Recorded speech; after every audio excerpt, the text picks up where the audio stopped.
Wales pilots farm plastic recycling scheme.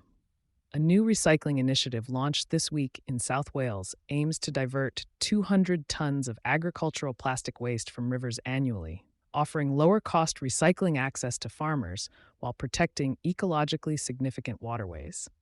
The Natural Resources Wales, NRW, Four Rivers for Life project is collaborating with Agriculture Plastics Environment, APE, Birch Farm Plastics, and Afonydd Cymru to pilot a new network of plastic drop-off centers across the Teifi, Tywi, Cleda, and Usk River catchments. These rivers are designated Special Areas of Conservation, SAC, home to vulnerable species such as salmon, lamprey, and otters.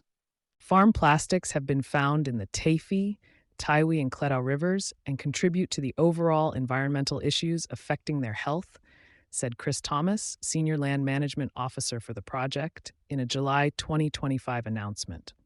Rivers can only support farmers and communities if they are healthy and free from pollution and plastic waste.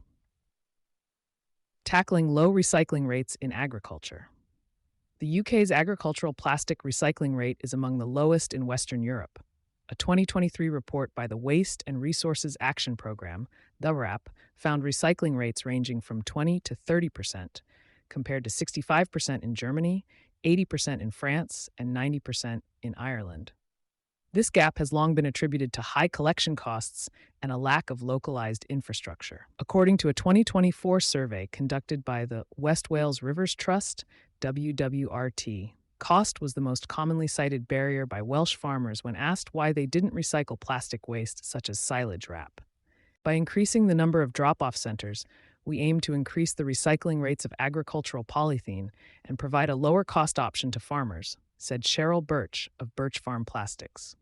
Our costs are lower when collecting from drop-off centers, so we are able to pass that saving on. Drop-off sites are now available at key livestock markets and agricultural locations in Talsarn, Cremych, Llandovery, Sennybridge, Raglan, and potentially Carmarthen. Plastics in rivers, a rising environmental threat. Plastic pollution from agriculture is an underreported but significant contributor to freshwater degradation. Silage wrap and bale netting can clog waterways, trap aquatic species, and elevate flood risks by blocking culverts and streams. A 2022 study in the journal Science of the Total Environment found that agricultural plastics were the second largest source of microplastic contamination in European freshwater bodies, trailing only urban wastewater runoff. These microplastics can persist for decades, accumulating in sediment and aquatic species' digestive systems. Learning from successful markets in Europe, drop-off centers significantly help farmers in recycling their used farm plastics, said Ian Creasy of APE. This scheme is dedicated to supporting farmers while helping protect these rivers from plastics pollution. Policy and market implications. The UK government has faced increasing calls to regulate agri-plastics more rigorously. In March 2025, the House of Commons Environmental Audit Committee recommended the creation of an Extended Producer Responsibility (EPR) scheme specifically for farm plastics, similar to those that exist for packaging waste in consumer markets. Until such policy is enacted, local and regional interventions like Four Rivers for Life may offer the most practical solution. The success of this trial could provide a blueprint for other rural regions struggling with agricultural waste and water quality.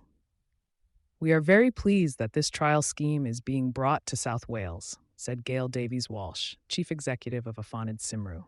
It follows on from a similar project run successfully by the West Wales Rivers Trust last year, so we know the positive impacts it will have.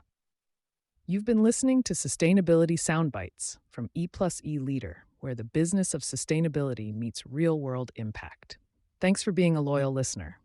To inquire about brand partnership opportunities, reach out to a member of the E+E Leader team.